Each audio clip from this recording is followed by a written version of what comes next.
आज के इस वीडियो क्लास में हम लोग पीजी पॉलिटिकल साइंस सेमेस्टर 2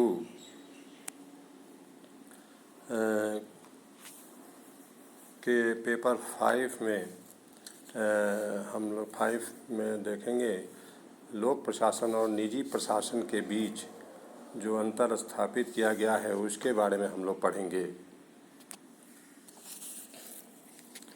लोक प्रशासन स्वयं गैर सार्वजनिक या निजी प्रशासन के अस्तित्व का बोध कराता है और दोनों एक दूसरे के विरोधी होने का संकेत देते हैं। कुछ विद्वानों के अनुसार दोनों के बीच अंतर स्थापित करना कठिन कार्य है क्योंकि सारे प्रशासन एक ही है। ऐसे विचारकों में हेनरी फेयोल, एम.पी. फॉलेट और उर्विक के नाम उल्लेखनीय हैं।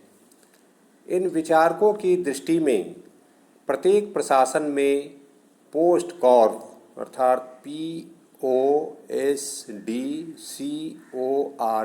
पोस्ट कॉर्प विचार शामिल है और लोक प्रशासन तथा निजी प्रशासन में कोई अंतर नहीं है। अगर दोनों में कोई अंतर है भी तो यह तथ्यगत नहीं होकर सतही अंतर कहा जा सकता है। फिर भी लोक प्रशासन और निजी प्रशासन के बीच अंतर स्थापित करने की चेष्टा की गई है। साइमन और कुछ अन्य विचारक 3 आधारों पर अंतर स्थापित करते हैं। प्रथमतः लोक प्रशासन नौकरशाही होता है लेकिन निजी प्रशासन व्यवसायी। दूसरे, लोक प्रशासन राजनैतिक होता है लेकिन निजी प्रशासन गैर राजनीतिक। और तीसरे, लोक प्रशासन लाल फीताशाही से युक्त होता है लेकिन निजी प्रशासन नहीं।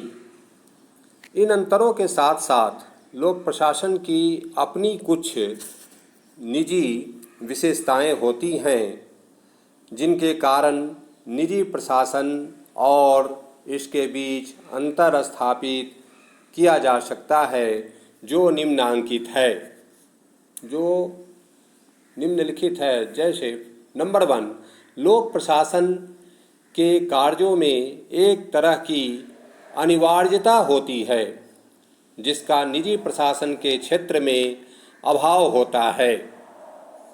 राज्य के द्वारा जो सेवाएं अर्पित होती हैं उनमें अनेक आवश्यक सेवाएं कही जा सकती हैं। जैसे उदाहरण के लिए कानून और व्यवस्था, स्वास्थ्य, परिवहन आदि। यदि इनकी उपेक्षा होती है तो इससे सार्वजनिक हित को गंभीर क्षति पहुंचने की संभावनाएं उत्पन्न हो जाती हैं। नंबर 2, निजी प्रशासन का मूल तत्व लाभ की प्रवृत्ति होता है जिसका लोक प्रशासन में अभाव होता है। निजी प्रशासन का प्रारंभ मुनाफा कमाने की वृत्ति होती है या प्रवृत्ति होता है। कोई भी कार्य प्रारंभ करने से पूर्व संबंधित तथ्यों को इसी कसौटी पर कसा जाता है।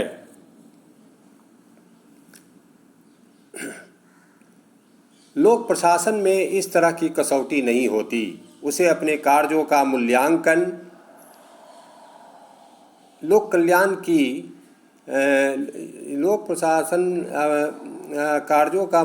उसे अपने कार्यों का मूल्यांकन लोक प्रशासन की अत्यंत जटिल धारणा की कसौटी पर कसना होता है। लोक प्रशासन के द्वारा सामान्य जनजीवन से संबद्ध कार्यों को घाटा सहकर भी किया जाता है। वर्तमान समय में सरकार द्वारा सार्वजनिक निगम इसके उत्तम उदाहरण माने जा सकते हैं। नंबर 3, लोक प्रशासन लोक दायित्व के सिद्धांत के आधार पर कार्य करता है, लेकिन निजी प्रशासन वस्तुतः स्वयं अपने प्रति ही उत्तरदायी होता है। लोक प्रशासन में संलग्न असैनिक सेवक सामान्य जन के प्रति उत्तरदायी होता है। एपेलबी के इस विचार से हम लोग सहमत हो सकते हैं कि लोक प्रशासन अपनी सार्वजनिक प्रकृति के कारण अन्य सभी प्रशासनों से भिन्न होता है। नंबर 4, लोक प्रशासन समरूपता के सिद्धांत को स्वीकार करता है, जिसके अंतर्गत प्रशासकीय कार्य तथा निर्णय नियमों और प्रक्रियाओं के अनुकूल होने चाहिए। यह सभी व्यक्तियों तथा वर्गों के ऊपर समान रूप से लागू होता है और असैनिक सेवक उनके बीच किसी तरह पक्षपात नहीं कर सकता।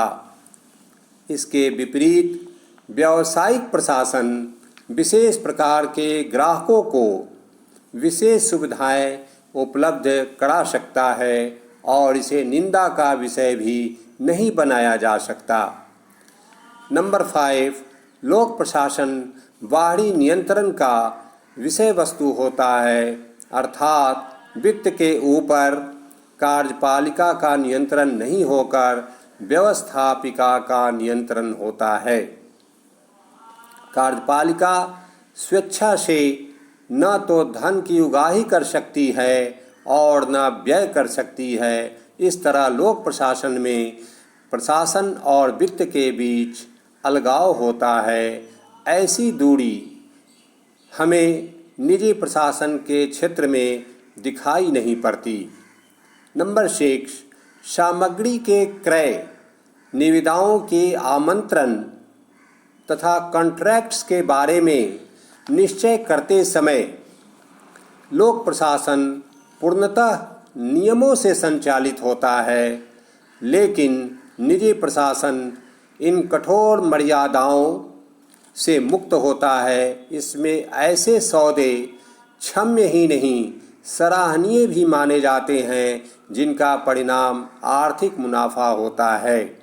इसके विपरीत लोक प्रशासन के कार्यों का मूल्यांकन केवल परिणामों के आधार पर ही नहीं होता, वरन उन्हें प्रक्रिया की कसौटी पर भी खरा उतरना होता है। नंबर 7, लोक प्रशासन सामुदायिक चेतना से प्रेरित होता है। सार्वजनिक सेवा इसका मूल मंत्र होता है, जिसका निजी प्रशासन में व्यावहारिक अर्थों में अभाव होता है। प्रशासकीय पदाधिकारी लोक प्रशासन के क्षेत्र में अपनी सेवा के क्रम में व्यक्तिगत उपलब्धियों के प्रति सजग नहीं होता है। नंबर 8, लोक प्रशासन की प्रवृत्ति एकाधिकारी होती है। यह जिन सेवाओं का दायित्व उठाता है उन पर अधिकांशतः यह अपने एकाधिकार की स्थापना कर लेता है। उनमें प्रतिस्पर्धा की संभावना नहीं रहती है। इसके विपरीत निजी प्रशासन को प्रतिद्वंदिता का सामना करना पड़ता है। नंबर 9, लोक प्रशासन में असैनिक सेवक व्यक्तिगत उत्तरदायित्व के सिद्धांत के आधार पर कार्य नहीं करता है। मंत्रियों के जिम्मेदारी की प्रथा के विकास ने असैनिक सेवकों को विशेष रूप से संरक्षण प्रदान किया है, जिनके क्रियाकलापों की जिम्मेदारी संबद्ध मंत्री स्वयं अपने ऊपर ले लिया करते हैं। निजी प्रशासन में असफलताओं की प्रत्यक्ष जिम्मेदारी संबद्ध प्रशासक की होती है और उन्हें पुरस्कार या सजा उनके व्यवहार के अनुसार प्राप्त होता है। नंबर 10, लोक प्रशासन का राजनीतिक चरित्र होता है, लेकिन निजी प्रशासन का गैर राजनीतिक चरित्र होता है। एपेलबी की यह धारणा है कि प्रशासन राजनीतिक है क्योंकि इसे सार्वजनिक हित के प्रति सतर्क होना चाहिए। इन विभेदों को यदि हम देखें तो इस तथ्य को हम अस्वीकार नहीं कर सकते कि दोनों के बीच अनेक समानताएं भी हैं और दोनों के बीच की दूरी में कमी आई है। ये समानताएं हम लोग व्यक्त कर सकते हैं, निम्न रूप में व्यक्त कर सकते हैं। जैसे नंबर 1, अनेक प्रबंध के तकनीक दोनों में समान हैं। लिपिक, सेवा, लेखा और विधि और प्रबंध कार्य कुशलता दोनों प्रशासनों में एक जैसी होती है। दोनों क्षेत्रों के बीच परस्पर कर्मचारियों के आदान प्रदान से इस तथ्य की पुष्टि होती है। दूसरे, आधुनिक काल में व्यावसायिक स्तर और व्यवहार लोक प्रशासन की रीतियों को अधिकाधिक प्रभावित करते रहे हैं। ऐसा प्रभाव विशेषकर कार्यालय प्रबंध तथा आर्थिक एवं औद्योगिक संस्थानों के क्षेत्र में अधिक रहा है। सार्वजनिक निगम, जिसे पिफनर और प्रेस्थस ने कहा है, a half way house between its commercial prototype and the traditional governmental department कहा है, इस ट्रेंड की ओर संकेत देता है। थर्ड नंबर पर बृहत व्यावसायिक समानता के रूप में हम देख सकते हैं, बृहत व्यावसायिक प्रशासन पर भी लोक प्रशासन की प्रणालियों का प्रभाव पड़ा है। ऐसा प्रभाव कार्मिक प्रशासन के क्षेत्र में स्पष्टतः दृष्टिगोचर होता है। मिस फॉलेट ने कहा है, व्यावसायिक प्रशासन का यह एक बड़ा गुण रहा है कि वह परिवर्तनशील युग के साथ सामंजस्य स्थापित करने की दिशा में जागरूक रहा है और इस संदर्भ में प्रबंध के नवीन तकनीकी प्रयोगों से जो परिणाम निकलते हैं उनकी उपेक्षा लोक प्रशासन नहीं कर सकता है। लोक प्रशासन के आलोचक ऐसा मानते हैं कि निजी प्रशासन अगर कुछ क्षेत्रों में लोक प्रशासन की प्रतिस्पर्धा नहीं कर सकता है तो कुछ क्षेत्रों में लोक प्रशासन भी निजी प्रशासन की प्रतिस्पर्धा नहीं कर सकता है।